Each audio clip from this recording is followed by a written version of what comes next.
All right, welcome to the March 3rd, 2026 meeting of the Norwood Zoning Board of Appeals. This meeting is being recorded by GoToMeet and also Norwood Community Media.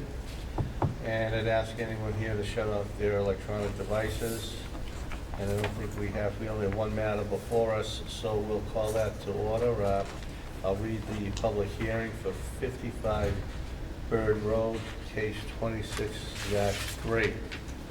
Notice is hereby given that the Board of Appeals of the Town of Norwood will hold a public hearing on March 3rd, 2026 at 7 p.m. in the crest of Chris Leone, case 26-3, with respect to the property located at 55 Bird Road, Norwood, Mass. 02062, in the General Residence District.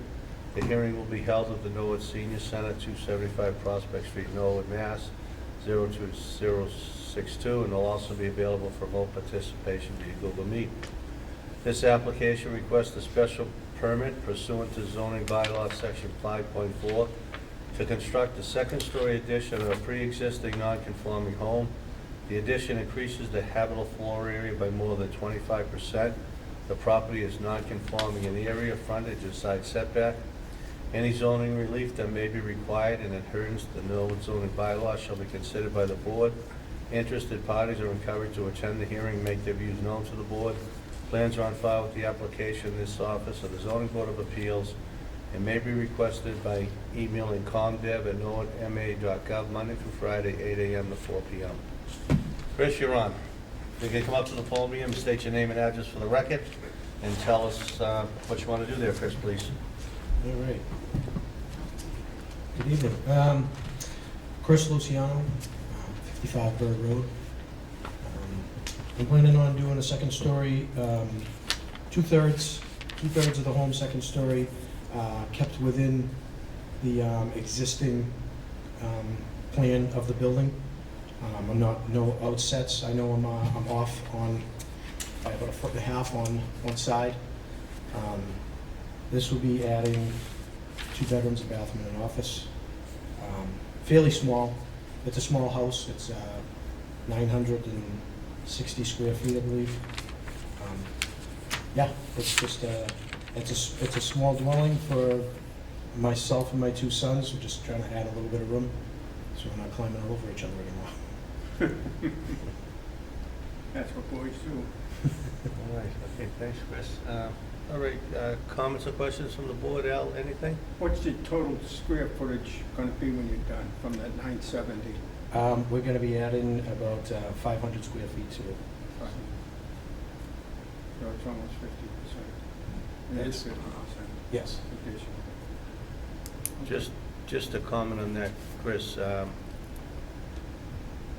So you're not including the basement when you're saying that, right? Because right now, the basement's existing, but you're going to finish the basement? Not at the present. Not that I'm, okay, all right, yeah, okay. Anything else, Al? Yeah. Joanne? I just had a question about the building height. Do you know what the building height will be after the addition? Sorry, I have it on the plan too. I noticed it's labeled in a couple different spots, so I just wanted to confirm the number. Excuse me for a sec.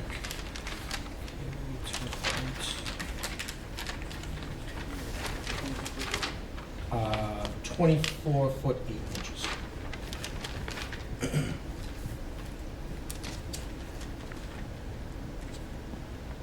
And then just making sure that I'm reading the plans correctly, it is 3 bedrooms now, and it will be 3 bedrooms after the renovation. So same number of bedrooms? Yes, it'll stay 3 bedrooms. We're just opening up the first floor and adding some space. That was my only question. Okay, thanks, Shannon? No additional questions right now, thank you. Yeah. Rachel? Yeah, I had that question because the square footage shows existing basement floor is 0 and the proposed is 400. So I'm just trying to do the math. It looks like it's not including the basement floor, because that's not being made habitable space, a 60% increase in Okay. the square footage by doing that 572 square foot addition for like the new second floor. My only question is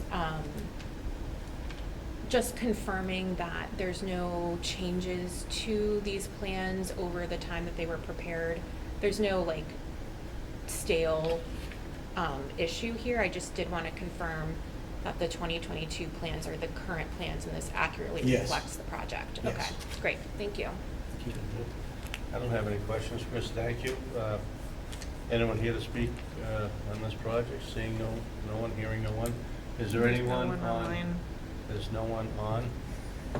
So if there's no further questions for the applicant, we'll entertain a motion to close the public hearing. So moved. Moved by Al, second by Shannon. Al, in closing the public hearing? Yes. Joanne, in closing the public hearing? Yes. Shannon, in closing the public hearing? Yes. And Rachel? Yes. Public hearing is closed. What are the wishes of the board? I think it's a pretty small house to begin with, and I think it's a modest addition to it. There's a number of other homes on Bird Road that also have a second floor. Either that was always there or that has been added to it.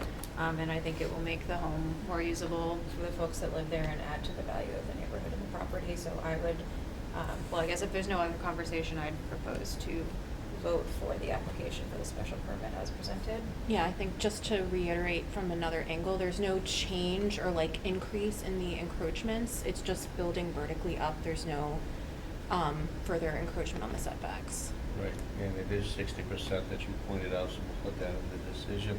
So the motion's been made. Is there a second? The motion's been made to approve as presented. Is there a second? Second. Seconded by Al. Any further discussion on the motion? Okay, we'll take a vote. Al on the motion? Yes. Joanne on the motion? Yes. Shannon on the motion? Yes? Rachel on the motion? Yes. Chris, yes, good luck. Good seeing you again. Thank you very much. How the ladies boys and doing? gentlemen. Appreciate it. Excellent. All right, tell them I said aye. Old. Yeah, I know. Well, thank you very much. Yep. You're welcome. Okay, the rules and regs is before us. But the cover letter from the town council. So, Rachel, do you want to start?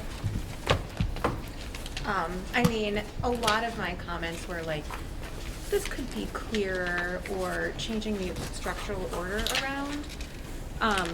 One thing that I thought at the beginning, because in the purpose and authority section, I think we had been talking about last time, and it might have been 2 years at this point, that this is both intended to be a guide for the board on how we conduct our meetings, but it's also supposed to be like a simplified roadmap for applicants for compliance with the laws that govern us and what we do. And I just didn't see anything in here that specifically stated, like, in the event of conflict, MGL controls, like, look at Mass General laws. You know, I don't want this to try to, like, unintentionally steer an applicant in the wrong direction, because this isn't Right. supposed to be like legal advice. Right. So, we want to put that language in the beginning, is that what you're suggesting? That might be like the purpose and authority, Yeah. something to that effect going in there. And then, the next main question I had, is section 2A, where it says the board is comprised of 5 regular members and 4 associate members at the discretion of the Board of Selectmen. In Ilex's first note responding to a council question, it says that there's 5 associate members, and I'm not quite sure where that came from. Is that just a typo Is it error? a typo?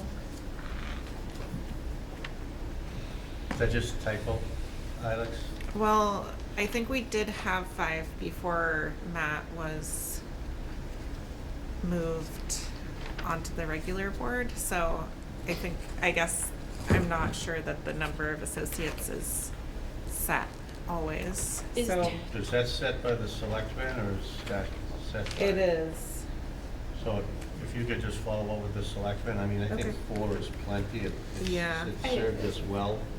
I think the 5 came, you referenced 10.2.1, and that's in our zoning bylaws. Oh, it So says maybe, 5 there? maybe we should say 5 Oh, in yeah, our so we rules. should leave it as 5 Okay. because we'd have to, vote the town meeting.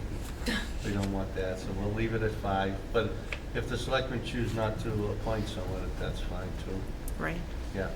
And separately, because that was when I was appointed an associate, Yeah. I think something came up, they had wanted to make it 5, and they had to internally figure out if they could. And maybe it's because they discovered exactly what you pointed to. But either you or Sarah had said, oh, it only says 4, can we have 5? They came back and said, yes, you can. So that Okay. maybe you officially Yeah. make it Up to and give 5. them Does that. it say Up up to to 5 5. in the? I just Yeah. it was it was 10.2.1, I think. Good evening, Dave. 5 members and 5 associate members. So Well, that's kind of, Okay. I'd say 5, and then I think keeping the language in that's, it was like at the discretion of the Board of Selectmen, I think makes Yeah, sense because okay, they're yeah. the appointing authority anyway. Yes, yeah. And so if they just haven't caught up to the appointments, that's like in their yeah, at their review. discretion, that's good, okay. I don't know, I can keep going, so Yeah, no, like, well, please, let me. please no, chime in. No, appreciate it, go ahead. In section 2, duties of officers under B on the chair, I believe that blue track changes as town council, which is great from a drafting perspective. If we could just stick with the ing gerunds when we have that list. And then under clerk, because there are some compound clauses here, but they're all separated by commas, if we could implement semicolons. And then under associate members, I think in the last clause where it says associate is appointed to fill unexpired portion of the vacated term, probably we want to clarify appointed by the Board of Selectmen, because Yes. we are not the appointing authority. Correct, yeah.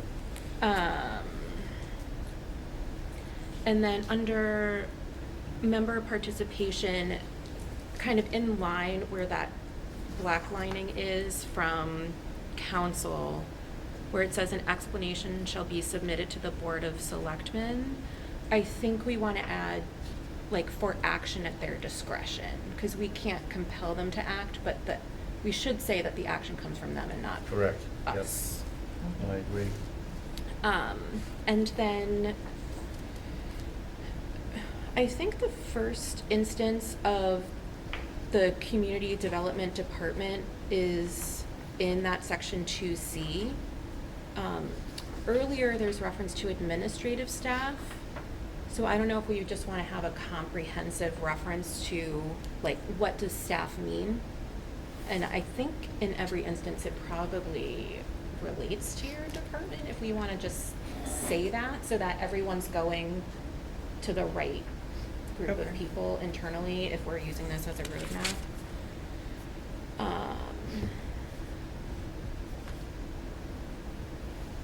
That's what I got for 2.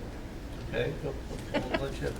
Um, No, this is good, this is all good. Section 3D, where we're talking about site visits, council put in blacklining that site visits are not public meetings, but if you go to E on the next page, it says all meetings and site visits of the ZBA comply with the open meeting law.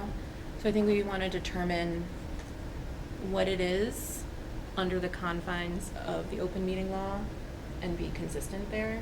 My response to that is if it's not a public meeting, then you're complying with public meeting law Okay. when you have a site Right. visit.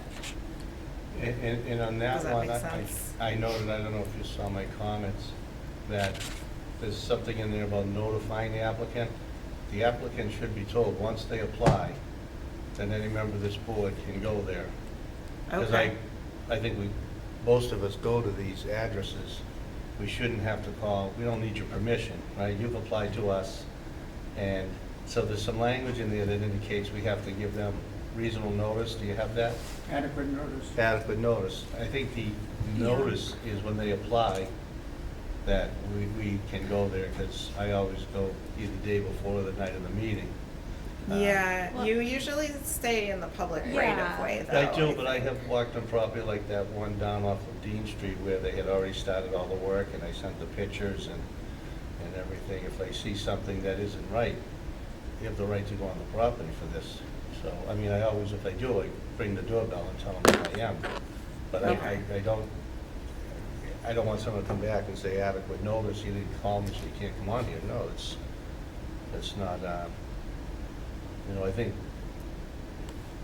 we should put in there that once you apply, we have the right to do a site visit. And not Yeah. that there's ever been a problem. There's never been a problem. Mhm. Everyone has been fully cooperative and understood Yeah. what we were doing there. But I just don't want it open up to, you know, you didn't give me notice, get off my property. But that's gonna be a no I'll vote. ask council about that. Yeah. Just to see what the, cause we have to make sure it doesn't run into like the unreasonable search in the Right. Constitution. Yeah, just ask Dave about it. And Yeah. I don't know, maybe Dave Hearn might have a, My only, I mean, I've got a few comments, that's why I'm here, but yeah, on that one you're talking about? yeah, I think that if anybody actually goes onto the property, it would be the courteous thing to ring the bell and say Right. who you are, because some people get nervous if all of a Right. sudden strangers walking the Right. property. Next thing you know, they'll be calling the police. yeah, But if you're out on the street, of course, you're free to walk the street Yeah. and look around, but I think once you go on, not that you're asking permission, you're just saying, hey, I'm from the zoning Yeah. board and I'm gonna walk around. yeah. And that, I know people get very nervous if there's a stranger and they. Right, no, absolutely, no, and I've only had to go on it once, that one off of Dean Street, I forget the name of the street, where he'd already built everything and I brought the pictures. But, yeah, talk to Dave, just, Okay. is adequate notice, to Dave's point, just ringing the bell saying I'm here and I want to see what you want to do here. Yeah. But that was the only time I really felt I had to go on the property. Yeah. Okay, yeah, just check with Dave. I will. Go ahead, The other day. sorry, Yeah. the other Dave, yeah, Dave DeLuca, sorry. On the fees, I saw your memo that, like, the fee schedule is, like, commiserate with other towns and involved expense. On the review fees, I think I would just say in the first word of the second paragraph where it says funds received by the board, I think I would say review fees received by the board, because the fee schedule fees in B are not refundable. So I just want to be clear there. Section 5, digital application, where it talks about comprehensive permits, and it says they'll be submitted electronically to the department. Is that submitted electronically via email or by this InterGov system? Because if it's email, I think we should specify. Via Energov. Okay, so then let's make it clear that they're both InterGov. Okay.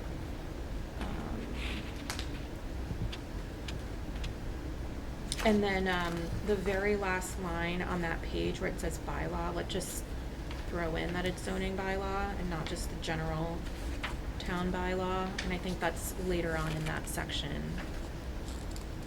on the next page too.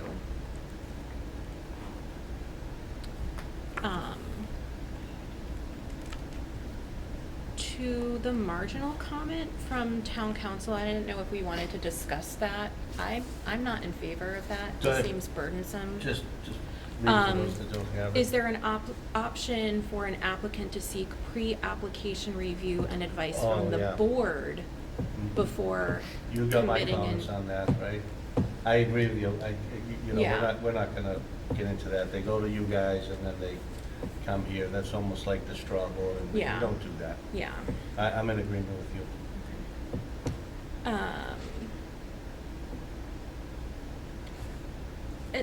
To the fees and the obligation for providing abutter notices and things like that, and the council comment needs statement that applicants are responsible for the cost of abutter notices and providing proof of compliance with the notice requirements. It's my understanding that the department does all of that and they pay for it out of the fees that they pay. Is that right?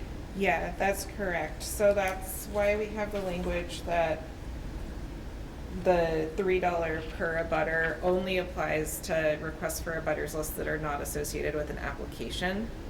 Okay. So sometimes we get somebody who's not submitting an application at that moment, but Right. still wants the abutters list for whatever reason. But you would have to rerun anyway at the time of an application is actually filed. Right. Yeah, because those will get stale. Okay. I'm on section 5E. Please stop me. No, keep going, we'll go right, Um, hear from the audience. And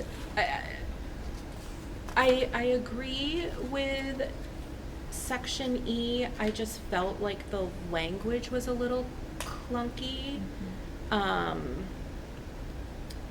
And I think I want to say that the board, capital B board, can vote in its discretion to allow late submitted materials to be considered. But definitely in discretion.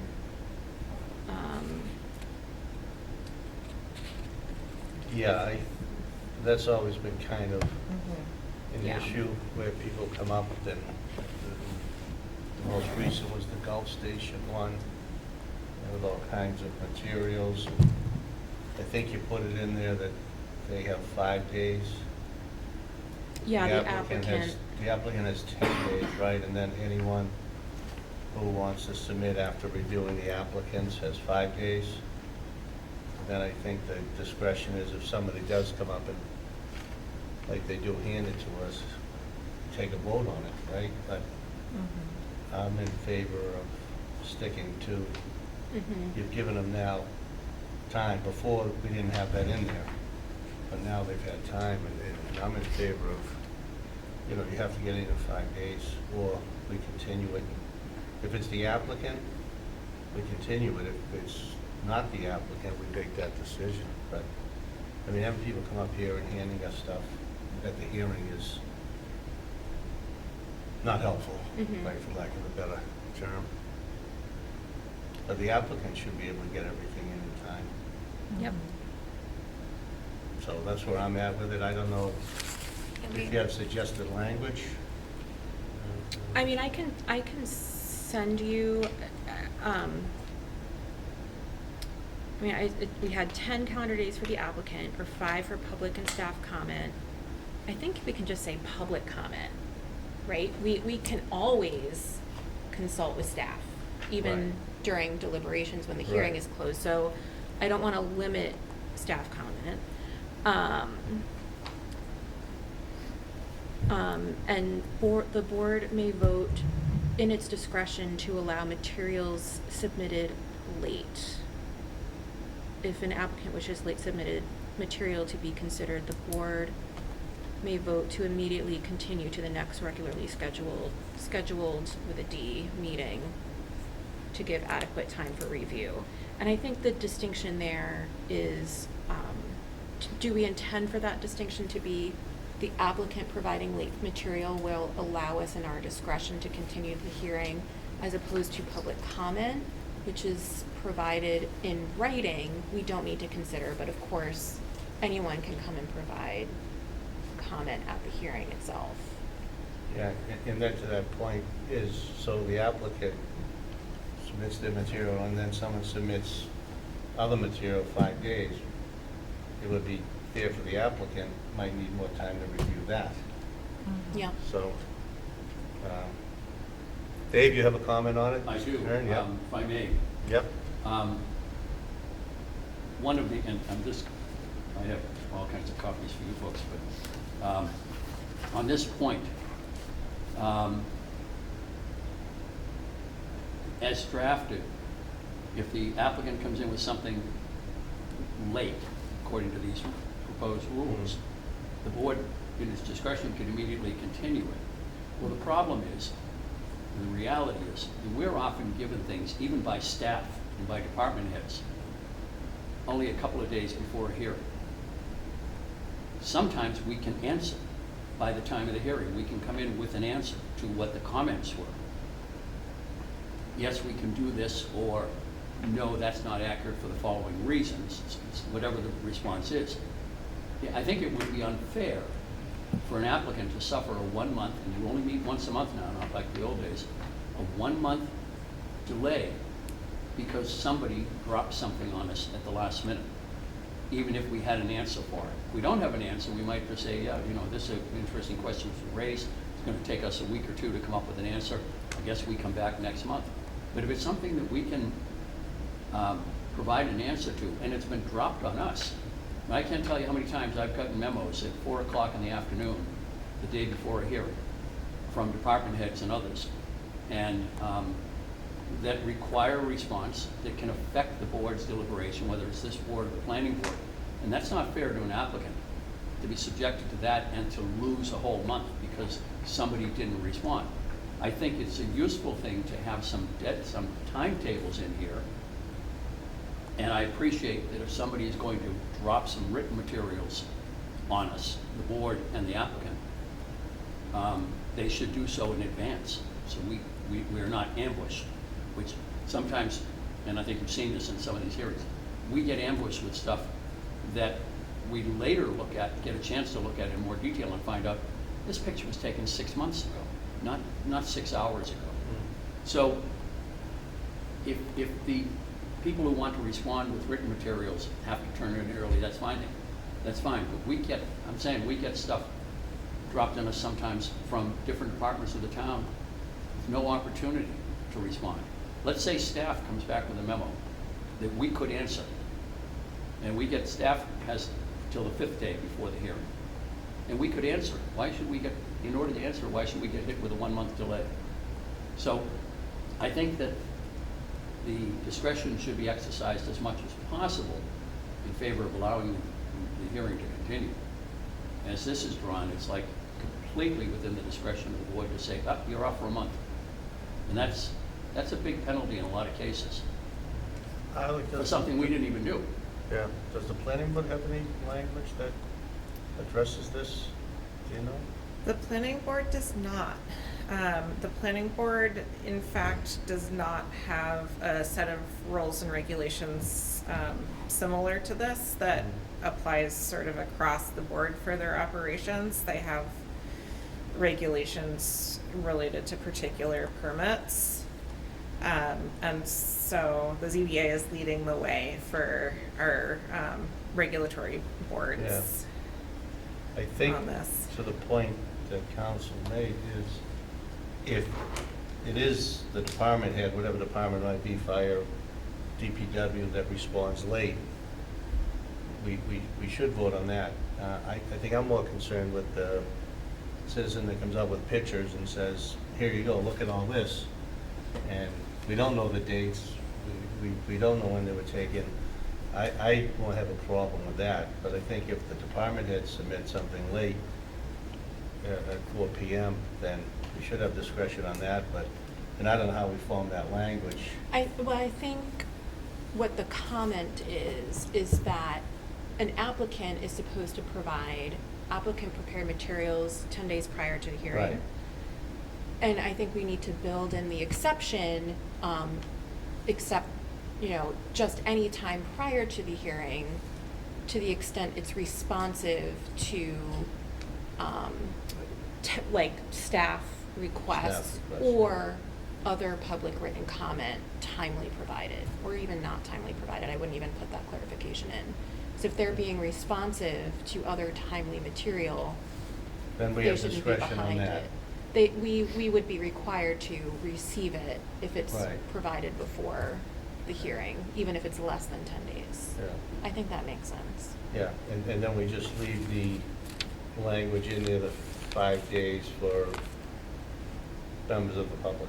Does everyone think that's fair? I just don't like when they come up here and sometimes it's, You know, it's like, what do you want us to do here? Yeah, I mean, it's Yeah. easier when it's like a small and there's like limited comment, but if Yeah. there's something with a lot of comments and we're trying to like give Yeah. fair balance and review to everything, Yeah.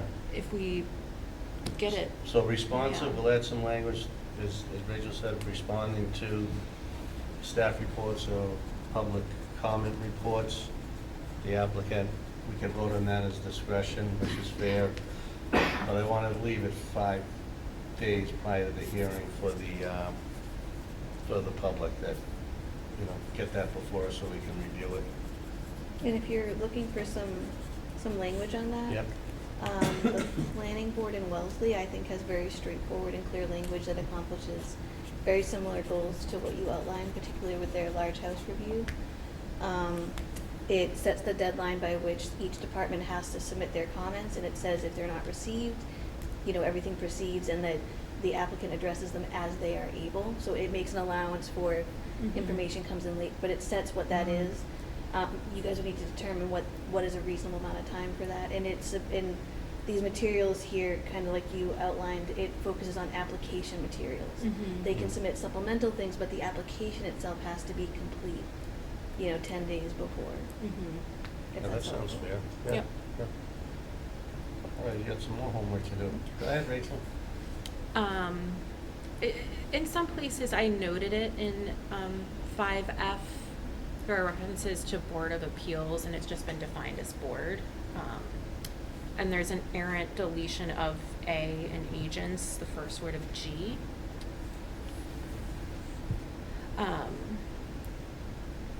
In the plan requirements, I think just to tighten the language, because we talk about waivers later, I think we can delete the opening clause unless waived by the board and just start the sentence application.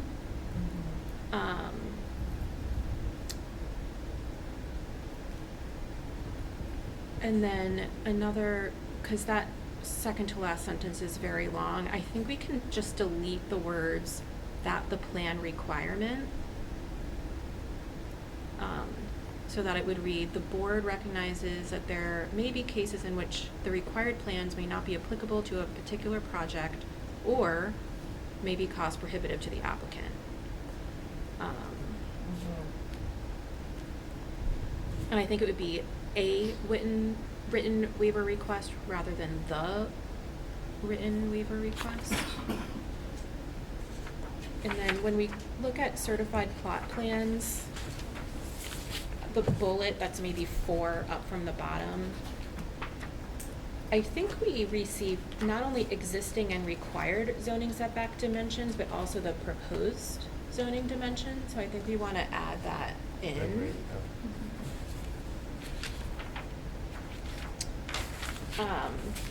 And then getting into sections 7 and 8, that's where we start to get into the courtesy summary of state law. I felt like the paragraphs in section C should be in chronological order. So an administrative appeal to the board would be first, and then a judicial appeal of a board action would be the second paragraph, because that's later in time. Yep. Yeah. What was I saying here? Okay. In B, rules of procedure for public hearings, the third sentence, the chair will open the meeting and explain the procedures. I think we want to say the chair will open the hearing. Right, yeah, because it is a hearing, yeah. And then 1, 2, 3, 4, 5, 6, 7, 7 points down.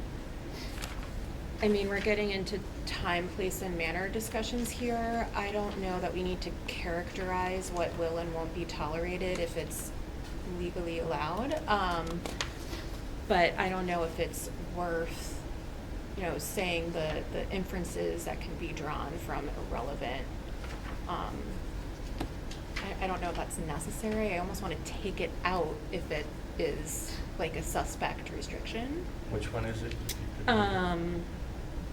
You know, you can obviously, the chair can rule out of order any question or comment from the public deemed to be irrelevant, redundant, or inappropriate.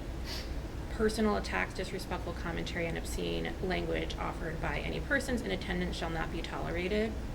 I don't know. I think we signed up for some Well, they limited could- period of they could- abuse. I think they need some language, they could attack us, and we learned this from the Enterprise case, where people come up and started attacking people that are on the board, so, I mean, we're subject to that because we signed up for it, and that's it, but I don't think anyone should get up here and start making negative comments about somebody simply because they're applying for something that they have every right to do. Mhm. Absurdly, I think that is way out of line, and Dave DeLuca, in his opinion, this was a complaint filed against me, agreed that you can go up and say what you want about us, but you can't go up there and disparage any person outside of this board. And I think we need some language in there for that, and I get what you're saying is, yeah, you can call us.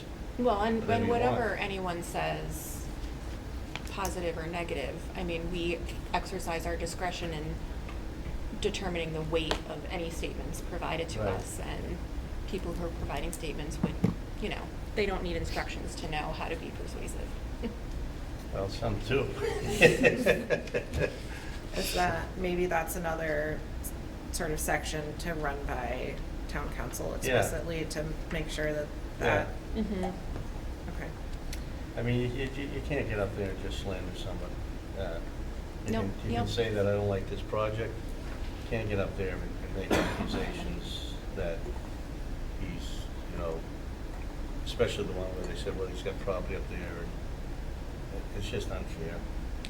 But I didn't know if it would be helpful, especially when we're in a meeting where we've had 2 or 3 meetings, if we want to set some kind of time limit, and how we would set that. Would it be at the discretion of the chair or by vote? Not like we're getting out a stopwatch type thing, but at some point, you need to say what you need to say and then let the meeting Yeah. continue. Yeah, I mean, every hearing's kind of different. Yeah. And when you get a full hearing, even though they're redundant, we try the best we can. I mean, the Enterprise is the case we're all talking about, and when they get off subject saying he can put his cars up in another property, it's, to your point, but I'm not bringing a cooking timer, No, yeah, like definitely another not. board and flip it over. I mean, if someone has something relevant to say, I mean, certainly, I'm not sure what the language is, and then you get into, well, you gave the applicant all this time, and there's I gotta mean, be an answer somewhere. I'm not Maybe quite it's sure where it maybe is. it's just leaving it at the irrelevant or redundant. Yeah, yeah. And then that's in your discretion. Discretion, yeah. And then when we talk about closing the public hearing, that we can deliberate then or schedule to deliberate. Right. I think this has come up as a question a few times, that the board reserves the right to consult staff and council during deliberation. We might just want to include that in Yeah, yeah. the details. Because some boards, they'll have the hearing, then they say, we'll take it under consideration, and then they'll vote on it at the next meeting. Because they'll consult with staff and council, and then whatever information comes out, they'll do that. City of Boston does it, City of Malden does it, Town of Watertown does it. So, but that's a good point.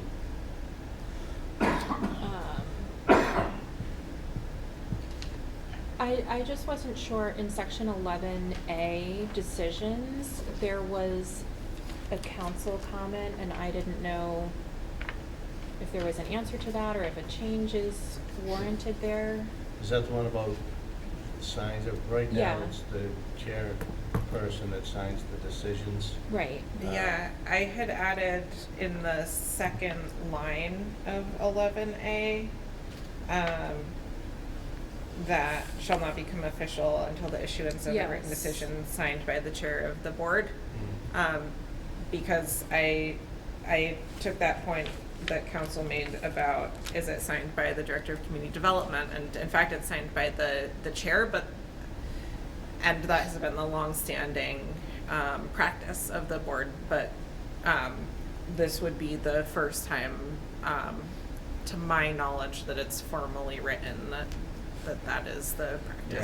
So if Yeah. the board votes to adopt that as part of these rules and regs, then it would be The chair, yeah. Yeah, I think that's appropriate. Form- No, it is Formally written appropriate, down. because sometimes there are some things that I told you that this is what I think should be in here that was missed, so, Mhm.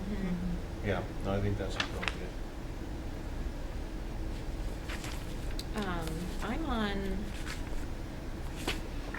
11D, withdrawal of application in the last clause when it talks about an affirmative vote. I think we just clarify it's a majority of the board. On a withdrawal? Yes. It just says affirmative vote of the board, but it doesn't specify. So it would be a majority 3-2, or does that have As to be opposed to a super. 4-1?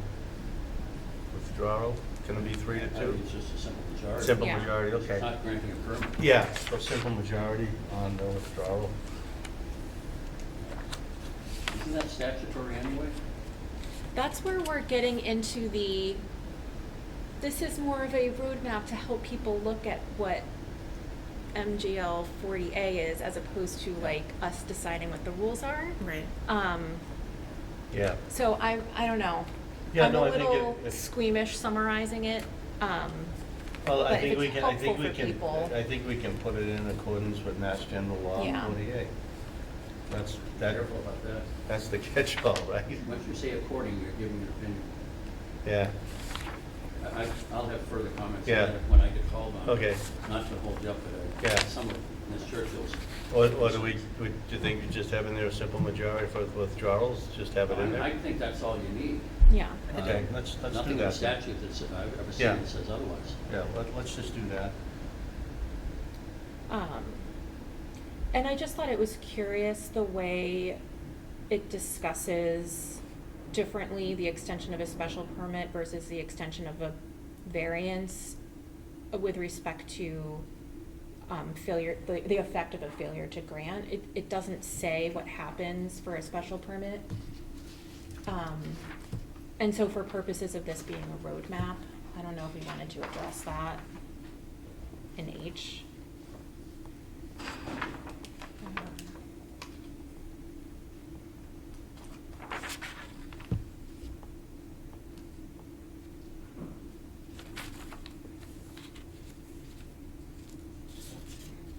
Can you repeat that? So, yeah. Now that I found the right So section. Let's see. Section So H talks about extensions of a special permit. I talks about extension of a variance. The last paragraph in I says what happens if the board doesn't grant an extension of the variance. Okay. But H doesn't talk about what happens if the board doesn't grant an extension request on a special permit. Gotcha. So if we're, just to balance, because if I was reading this, Yeah. I'd be like, well, what about the special permit? What do I do? Yep. And then, on the next page in K and council's comment, I think what they're getting at is, just building into the rules, building commissioner discretion to like massage the edges of our decision. Right. And as opposed to just building it as a standard into the rules, to council's comment, do we want to specify in each individual decision the areas in which we're giving the building commissioner discretion? Because there are some cases on materials or whatever where we specifically are like, the Right. building commissioner can determine that. Right. That's a hard one. I think if we, like the Gulf Station, we said the facade has to match the brick. Right. I don't think the building inspector has any discretion on that. I think the building inspector has some discretion on if they have to move a wall because of something's in the way, or if they have to set a footing somewhere because they hit Mhm. ledge. I think that's where the building inspector's discretion comes in, but not if we specifically say that the facade should match whatever we say it is. I guess right, and maybe the distinction there is like a footing, the location of a footing doesn't necessarily go to zoning, because it wouldn't necessarily impact setbacks, Right. right? As opposed to those more specific conditions or something that would make a dimensional change, not on the interior, but the exterior, that would be Right. relevant. Right, agreed. Yeah. And in the decisions, there's a standard condition that tries to get to Right, that. yeah. Are you interested in taking a look at Yeah. what that Yeah. condition Mhm. says? Yeah, there's a standards set of conditions. Yeah. Yeah. And does that language match what's in K? You can see it in Because that It's might be the pretty way. similar. Okay. here. Yeah.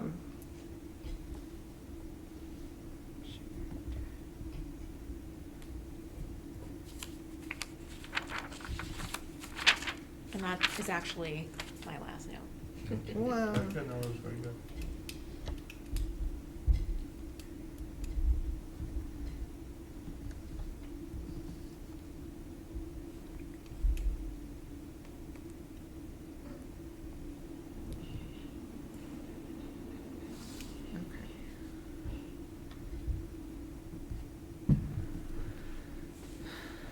So, you can look at recent decision for Codman Road.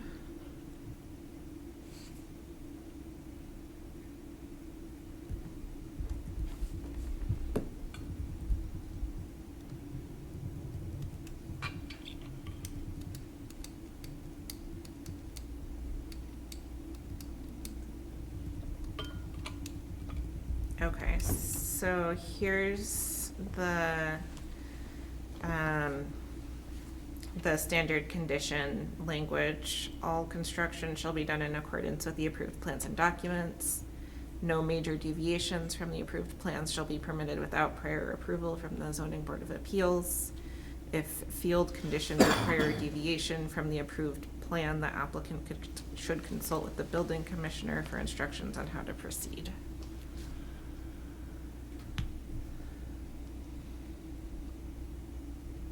Mm-hmm. Yeah, I like the language that we have here, materially or substantially derogate from the purpose and intent of the relief.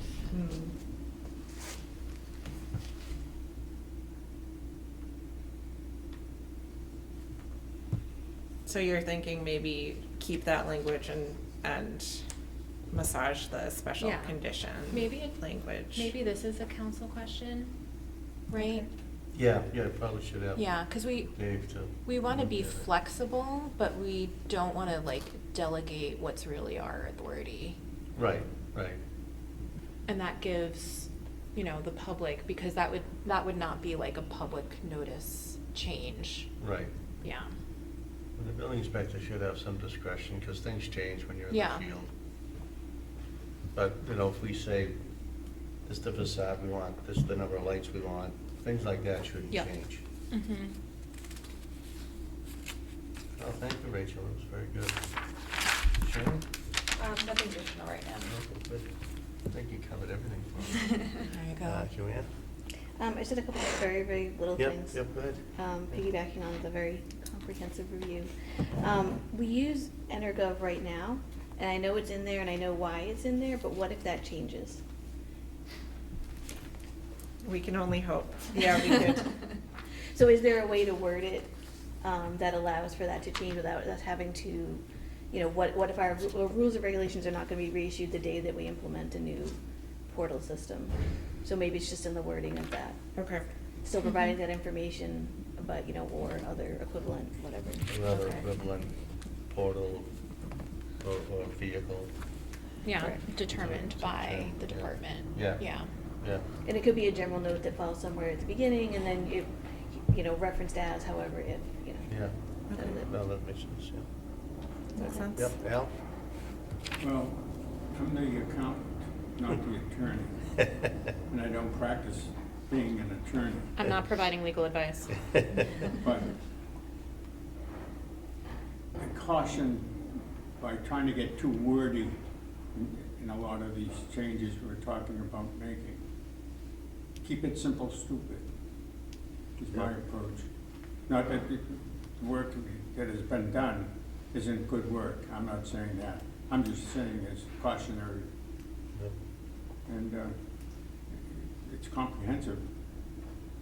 Everybody, I felt I didn't have a lot to offer seriously because of my lack of legal prowess. But it's interesting to see how it's done. And I just want to know who we're going to bill for it. But Appreciate those comments, Al. Appreciate that. Dave, you're I have here? a few. Yep, go ahead. And- Let me get the timer. Oh, I'll only have a timer for you. I had a hearing, we had a hearing once up in the Adirondacks where they decided to limit the opposition. Yeah. And they used a little egg timer type thing. Yeah. The kind you turn Turn, to yeah. 3 minutes. Oh, yeah. And most of us were sitting out there with our phones, and one guy even a stopwatch. Nobody got the 3 minutes. Yeah, Because yeah. the board, that particular board didn't want anybody to get the 3 minutes. You know, and I apologize for the lateness in giving you folks these, and you don't have to pay much attention to them, and I'll make comments. But I actually, until I was talking with Ilex about something else on Friday, I thought you were meeting on the 10th for some reason, because you met the 10th last month. And I was thinking, oh, 4 weeks later. And so I only got to do these. But I have comments, and my comments are trying to avoid difficulties that can arise from interpretation. I think Dave, Ms. just, Churchill. just for Yeah. people watching. For the record, Yeah, David please. Hearn, Yeah. 30 Walpole Street, Norwood. I'm not appearing on behalf of anybody, but just as somebody who has been involved in this area for a few years, and I have a few comments on these. At the outset, I mean, my view of regulations such as these are there to govern, the intent of them, the point of them is to govern your procedures, govern the procedures and requirements with respect to applications. But I don't believe they should be substantive law. And I'll get to some of those comments. But in the first place, even though there's a table of contents with page numbers, I couldn't find any page numbers on the pages I was looking at that I printed out. And that makes it a little difficult following. The other thing is, though I have this wrong, but it seems to jump from section 2 to section 7, 7 to 10. I'm sorry, 4, and then there was a gap, 5, 6, 7, and then I think it jumped to 10.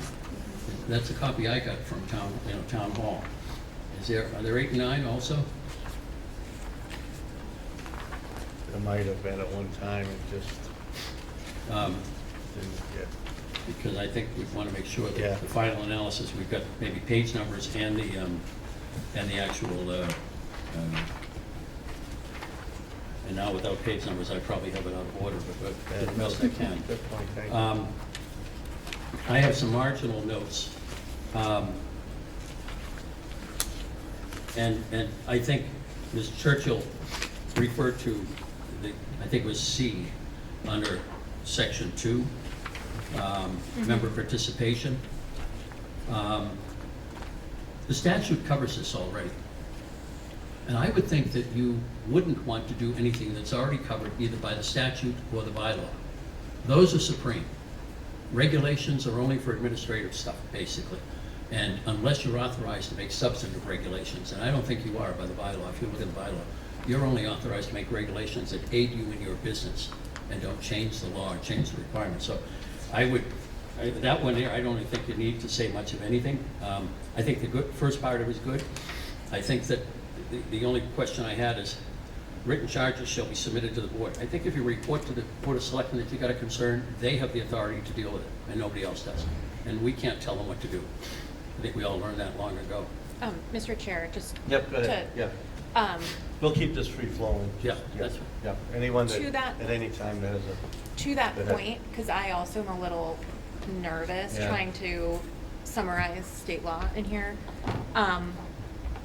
is it worth extracting those sections? And it does tend to show up more in the later half of this, but it's kind of dispersed throughout. Extracting that from this. so take out And- section C altogether? In general, the areas that are already covered by relevant state law, and then do a. Section C is not covered by state law. Generally, towns deal with how board members are appointed or removed from their positions in the town charter. And Norwood's town charter is silent on Sec- this matter. Section 12 of statute does Okay. deal with it. And then Um, just for, like, when we go back to what the purpose of this document is, and some of it is just not for us, but for applicants to know what the roadmap is and what to expect, and digesting relevant law. Do we want to extract that from our rules and regs? Because they're really not rules and regs, they're like the statutory authority we're So subject to. when I look at this, so strike in the event of routine absence and failure to provide, the chair may make a recommendation to the board, et cetera, just take that all out? Just stop it, what the members are required to do? I don't, Is that what I'm hearing? I don't think anybody is prohibited from making a complaint to the Board of Selectmen. Right. The statute says, any member may be removed for cause by the appointing authority upon written charges and after a public hearing. That's in section 12 of chapter 48. So it exists. That's where it comes from. 48 also says how you'll appoint members, how the appointing authority is the Board of Selectmen in our town. Some towns it's the mayor, or the city council. So I just So- don't think you want to go So what I repeating the statute. said that is at the end of associate member, starting with in the event of a routine absent, we strike that all out until it gets to members must comply with the obligation of the open meeting law. You could say, in the event of routine absence and or failure to provide notice of absence,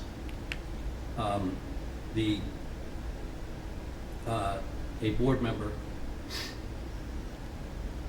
could be removed by the appointing authority. Could be. And that's up to the appointing authority. If somebody wants to send a letter to the selectmen saying, hey, Joe Blow has not been showing up for the last 6 months and is causing us problems, we don't know whether the person's gonna be here, sends a letter to the selectmen then can then prefer charges if they want. Could Or- or may, what should the word be? It's up to them. Could or may, right? But you just said, does may replace could? May be removed or could be removed? Well, could be, because could is, so it's, could leaves room for doubt. The appointing authority may decline to do anything about it and leave you with a problem, I agree. I don't feel that strongly about it, it's making a I'm complaint. okay with that because I don't think the chair should be the only one that can do that. Yeah. I don't think we're ever gonna have this problem. No, I don't. But I'm okay with just striking it out altogether and let the state statute regulate that. I think, though, that it's a good thing to remind people to show up, and, or if they can't show up, get the news in early enough so people, the staff can find somebody to come in. I think that's a good reminder. And I think also it helps the public if we have these regulations, which can't find at the moment on the website. The brand-new website, which is not working that well yet. No, it's not. We're Wait, getting we have a double new screens. Mm. I was looking for them again I today. didn't even know we had a new website. It looks great, but exactly, it's really, like, it doubles up on it, it's very Yeah, weird. and I kept trying to click, and I got the engineering department instead of getting the actual regs that are behind it somewhere. But I All right, think let's the public add, can let's see add this. that language and then, I mean, we're not gonna wrap this up tonight, No. so we get a clean copy, but, I mean, I'm okay with that if everyone else is. It sounds reasonable to me. Yeah. Alex, good, yep. Just removing the Yeah, just from in the event in the, through the end of that I think the paragraph. once in the event a person fails to show up, Yeah. that the planning authority could remove that Yeah. number. Okay. Yeah. Yeah. Okay. I thought that 3A was unnecessary because it's already covered by statute in terms of what a quorum is. But I think that was there just for the benefit. You and I know, we all know it's covered by statute, but someone that comes here for the first time doesn't. So I think that is just What- placed there for that reason. What if you had a comprehensive permit which only requires a simple majority? We added that, David, I think I did edit since you got the copy of that section, to clarify for comprehensive permits, modifications to permits, Is, Yeah, and, but I'm talking about the quorum. yeah, me too. Is the quorum, Right. is this accurate when it states that 4 members No, shall constitute a quorum? If we were a comprehensive permit in certain other matters, it would only require a 3-member board? You'd have to, I had waited edit since sending it to you to say that 4 members shall constitute a quorum where a supermajority is required and 3 for votes not requiring a supermajority. yeah, that's maybe a good way to put it. Okay. I hadn't seen that. yeah, okay, Um, very good. So, the references to the open meeting law, my notes to you were same comment as 3A. My comment on 3A has been resolved, but again, all meetings shall comply with the open meeting law. We are supposed to, I suppose this helps that the public knows we're following some rules. And, because they sometimes think we don't follow any rules.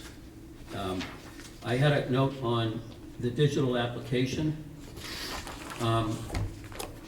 It actually conflicts with section 9, paragraph 12 of the statute, which says that you file an application with the town clerk and provide a copy. There of is the no board. section 9. No, of the statute. Oh, the statute, okay. I'm in section 5. Yeah, yeah. Okay, But, you know, I've asked this question before, sometimes with a tongue in cheek, I suppose. But the difficulty, there are all kinds of difficulties with any kind of electronic filing, including Energov. And, but how do we reconcile the requirement that you shall file your applications this way with the statutory mandate that you file with the town clerk? Now, the reality is, we never filed with the town clerk. We gave it Right. to the zoning department. They looked it over and ran it upstairs to get it stamped in, and I suppose that's fine. It is filed with the clerk at some point. But that was just a comment there. In B of section 5, zoning determinations, says applicants must obtain a zoning determination or building permit denial from the building commissioner before applying to the board. Where is that in the what's the authority for that? For this requirement? If you're looking at 10.1.2, that only has to do with uses, changing the use of a property. But if you're not changing the use of the property, 10.1.2 doesn't apply. And I don't know how the board can require that. Under the law, I think I can come in and file an application with the board. I might be spinning my wheels, I might be asking for the wrong thing, and I know the goal is to have people go to the building commissioner to make sure they know what it is they need for relief. But in many steps, that's an unnecessary burden on people in many cases to do that, and it's a delay, especially with the schedule as it is. You know, suddenly you're waiting for an answer and you've missed the deadline, and you now are out another month or more. So, but this is now requiring, this is on the edge of where it's a substantive requirement or a procedural requirement. You might encourage people to get a determination, but I don't know that you can require somebody before filing under Chapter 48 to go to a building commissioner. Look at 10.1.2, and you might think about that. That, I think, deals only with changes of use. can we have Dave DeLuca? Yeah, Now, absolutely. whether that, I'm just saying that that's substantive. Yeah. Maybe make it advisory to people. It will help in a lot of cases. But there are some cases we absolutely know what we are, you know, are You know you're gonna filing be for. denied, and, yeah. no, You know, I get it. and we're not, we don't want to waste anybody's time. This is more an editorial thing under, where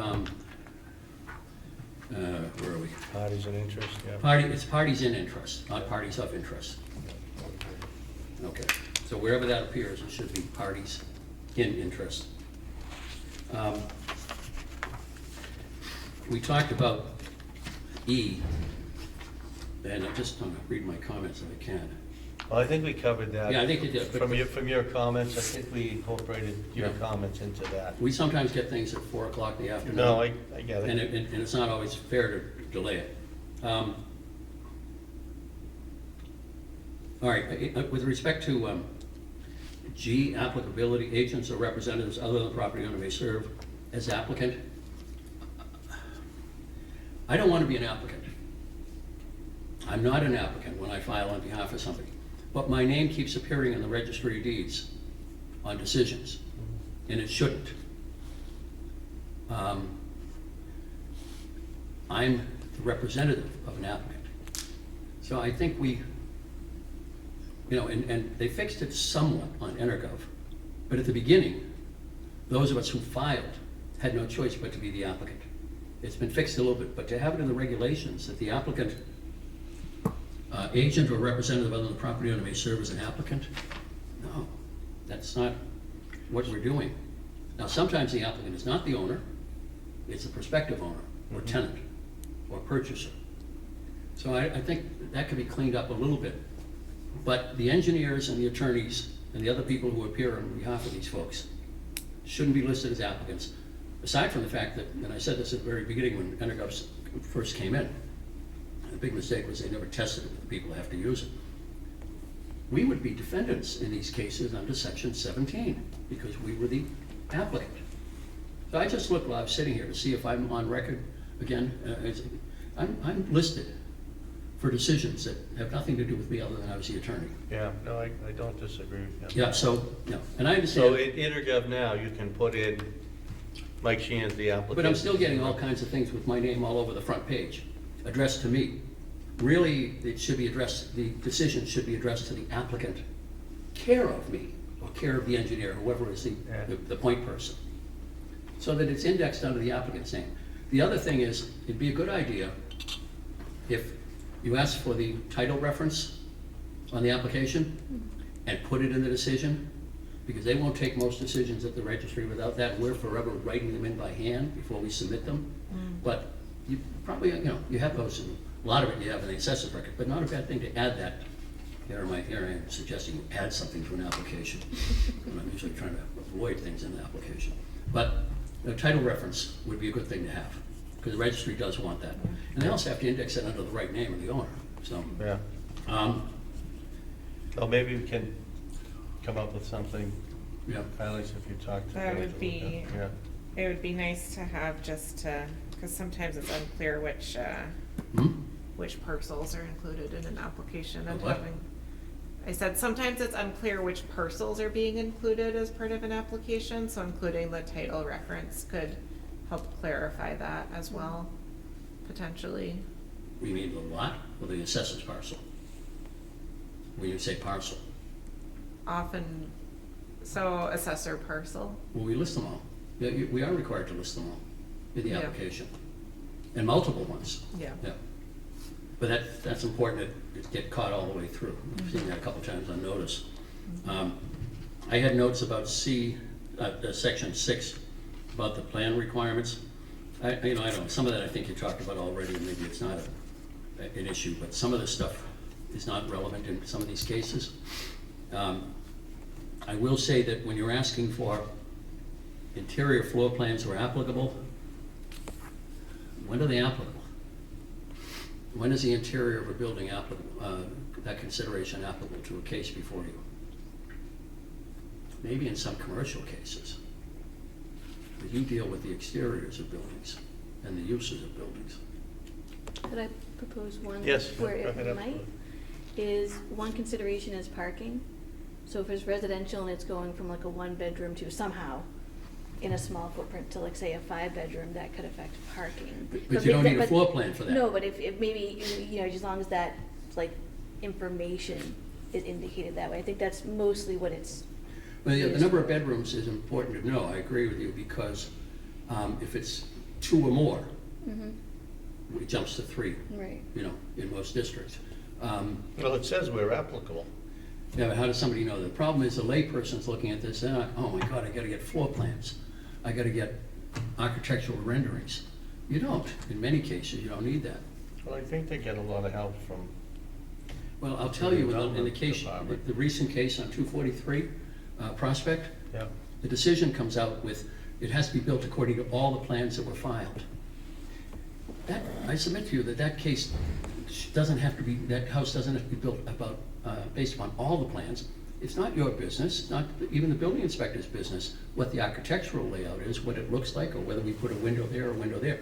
But now they're caught with that because that language went into the decision. Well, they gotta file the plan anyway with the building department. But it shouldn't be a zoning issue, it's a building code issue, not a zoning issue. Yeah, I see what You you're have saying, no- but I think we like to see it because many times it's tonight, it's the increase. I can understand that, Yeah, but so in we a wanna case, see where's the increase, is it going this way, is it going this way? I agree, but in a case where it's absolutely conforming, as 243 Prospect will be, we could build the ugliest building, I'm not saying they're ever gonna do it, I think they're gonna build a nice house, but they could build anything. And it's not anybody's business what it looks like, because it fits within the envelope, the zoning, you know, the setback requirements. So I'd urge you to go easy on the plans in the residential cases. The floor plans, interior, I don't see how you need those at all. The exterior plans and renderings are important if there's a setback issue. But beyond that, it's not your business what a building looks like, if it's conforming. And I said to Alex the other day, I've already rewritten section 3.7 or whatever, requiring a permit for demolition. It shouldn't be required if the end product is gonna be conforming in all respects. You don't need to, you shouldn't need to get a special permit for that, but that's for another day, called town meeting. I just ask you to, Well, I You'll think think where applicable covers us, and I'll leave that to the department to decide if it's well, they're necessary. gonna come in and ask for waivers in some cases, but it does put a burden Well, on it people. says we're applicable, so if it's not applicable, it's not. Who needed for decides waiver. when it's applicable? Well, I think that we have a competent planning department.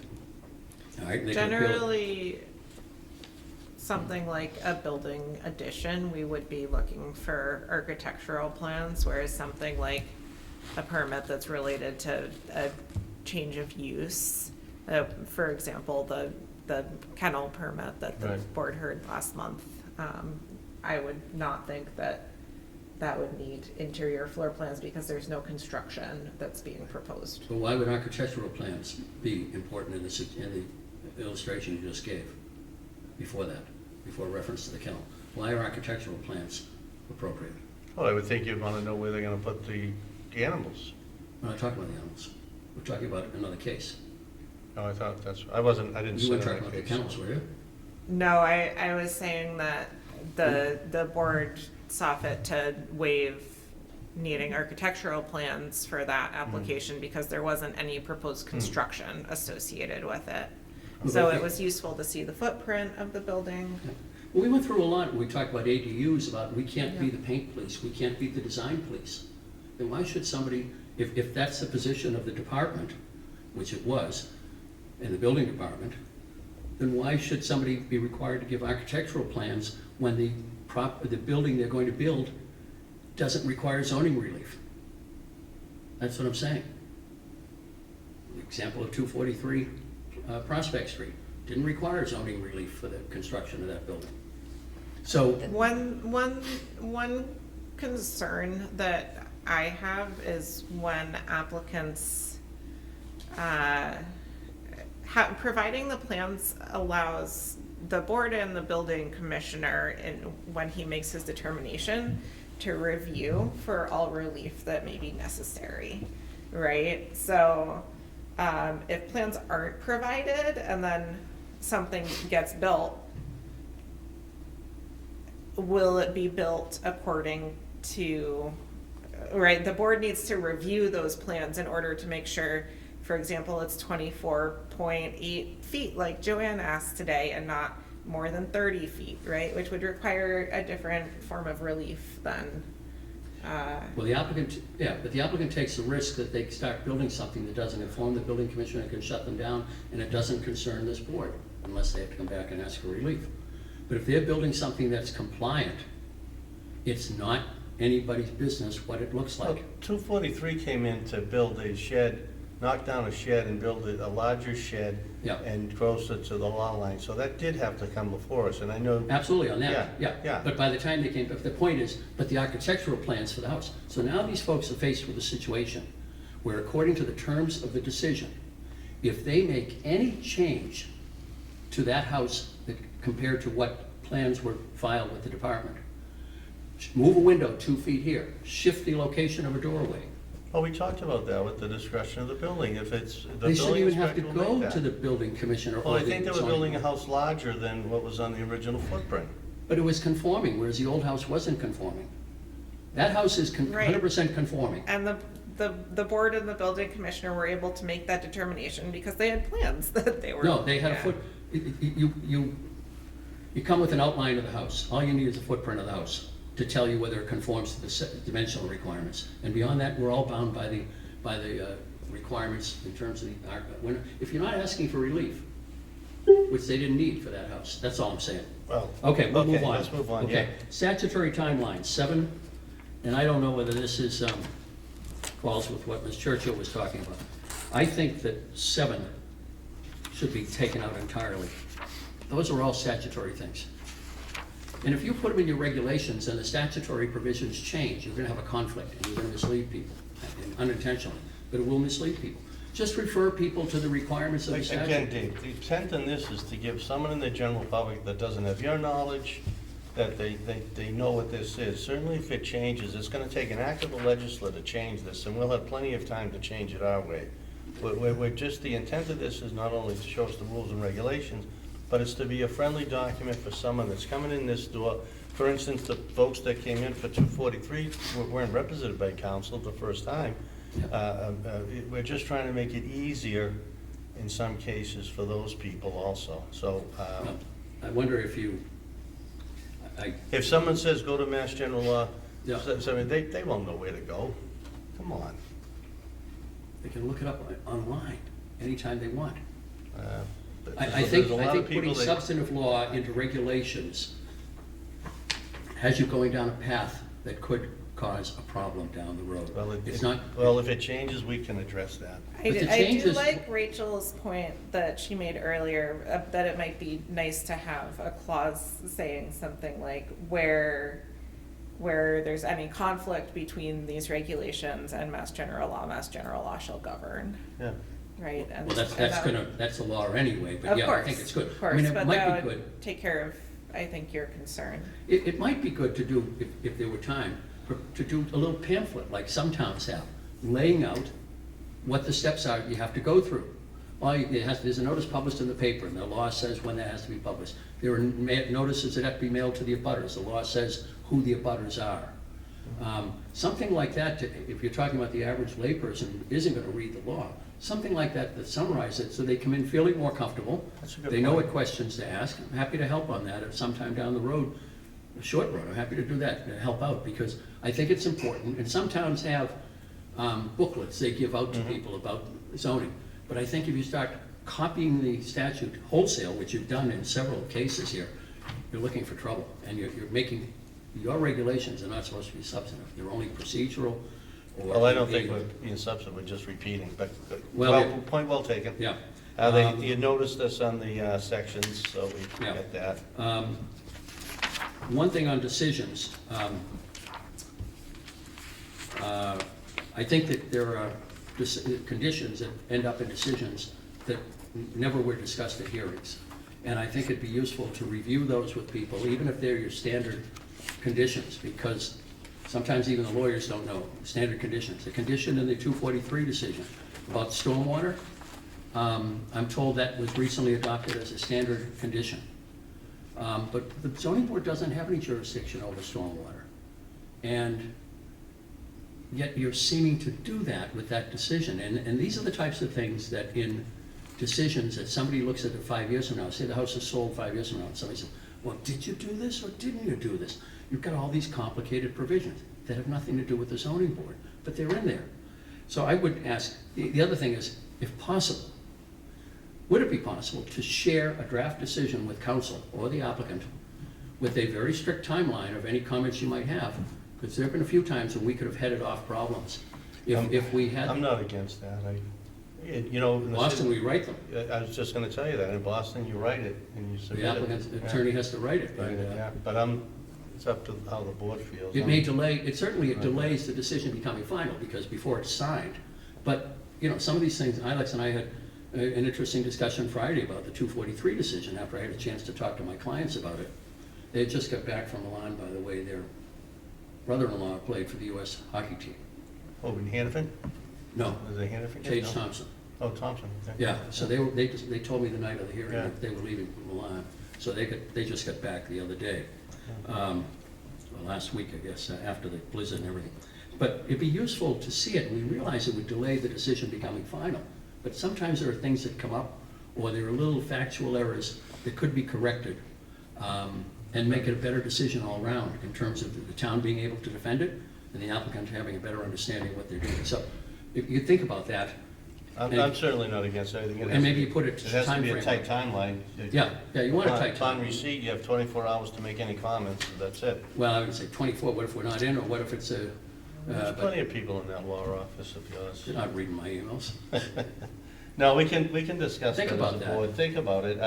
I do agree that the applicant, before it gets recorded, should have an opportunity. But then we have no alternative but to come back, either Right. ask you to amend it or to appeal it, which delays, Yeah. construction, which we don't want to do that. So that's all on that one. We talked about the withdrawal. I think that comes out of the statute itself too. And once you get to, all of it, again, this would be useful in a brochure, but recording, notice of the decision, recording, all of that section, 11, is pretty much straight out of the statute, and it's discussing substantive law, and again, I don't know why you want to do that, but let me just see if I have any others. Like the what do I do next thing. There was a question somebody asked earlier. The issue of the building commissioner modification. Minor things, maybe you come up with a rule that allows the building commissioner to do certain things without having to come back. Or in some cases, I think the planning board sometimes vests the planning director with certain authority to deal with minor changes. But they're often field changes. You've seen that. Sure, you've seen it in your work. And you might see it in some of your cases. Forget what you two do, sorry. But if you might see it in your work. I know what Al used to do at Northeastern. So just stuff like that that might, make things go more smoothly and avoid delays. And that's just what I was thinking about, to kind of stick to procedural stuff in aid. And, if somebody wants a nice little, how do I get a variance thing? That's something you should be able to hand out at town hall and put online. And I know I've seen it in a few other places where I've seen it. Medfield has a rather long thing, but I think it's very useful about land use matters, zoning relief and stuff like that. That kind of sets the stage for people. I was impressed with it the time I was up there. But that's all, I'm just trying to help and not create problems, but avoid problems. No, I appreciate your comments, Dave. Thanks for listening Well to my taken, and voice. say, You should look at what the Medfield ZBA requires for stormwater. Well, can I tell you, Medfield has 4, they're gonna change They that. have I hope. wells, yeah. They're the easiest board to get through on stormwater. We had a project that took from the first hearing in beginning of September until, we didn't finish with the zoning board until May, because we had to have an order of conditions before we could file. 4 boards in Medfield reviewed stormwater. Yeah. Planning board, Board of Health. Concom, Board of Health, and zoning board. And the only ones who really had to deal with it, maybe the Concom and the planning board, but that's why you have, in our case, we have a stormwater bylaw that says who will review it, the engineer. It was crazy, and they admit out there that it's a crazy system where 4 boards have to review the same thing. Well, Walpole, the stormwater is zoning board. Yeah. Boston, the stormwater is zoning board. I'm Yeah. not sure, I know it's a new, right? Did we just pass that?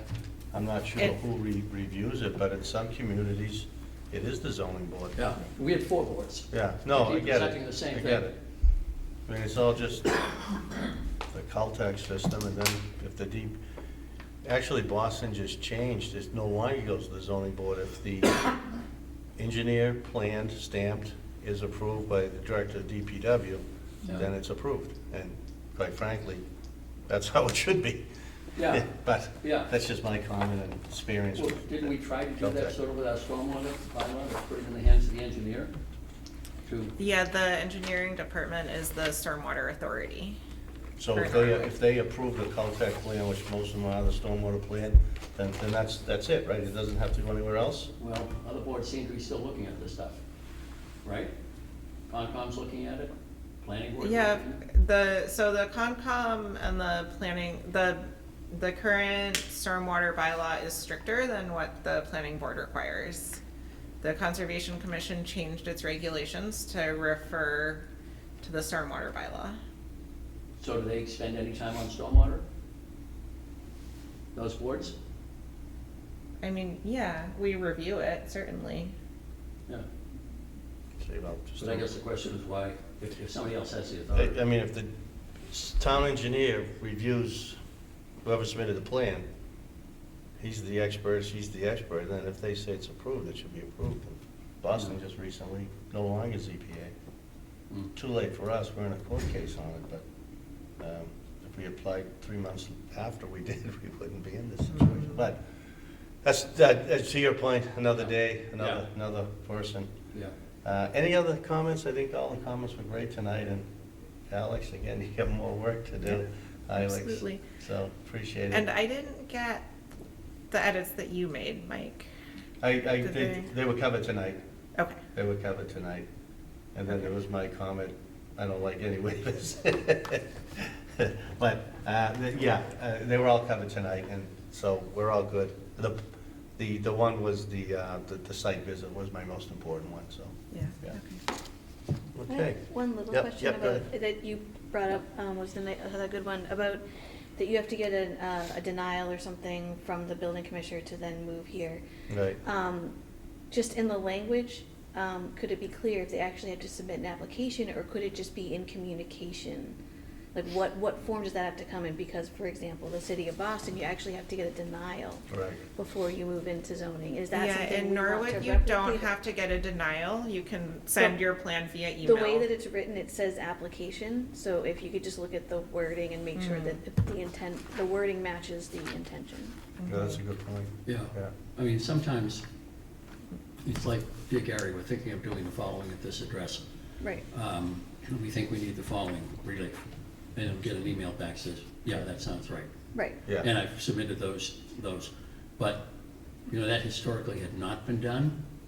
And so it's sometime, it was a rule honored in the breach. I'm not even sure the rule, I think, I don't have the bylaw in front of me, but I think the 10.1.2 deals with change of use. You need to run that by the building commissioner. I don't know that it's actually requiring any other thing. It's not a bad idea for people who may be unsure, because you've got this nice catch-all language in your decisions, in your notice, legal notice, about any other relief that may be required and the board may consider.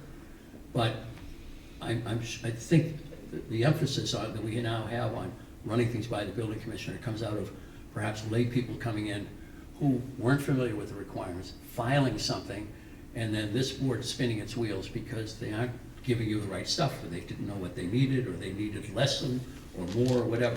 So I think the spirit of it is good. The practicality is it going to be mandated in every case or not? And I don't, but I agree with Alex, it's not a denial. We allow filings just because we've determined we need something without being denied.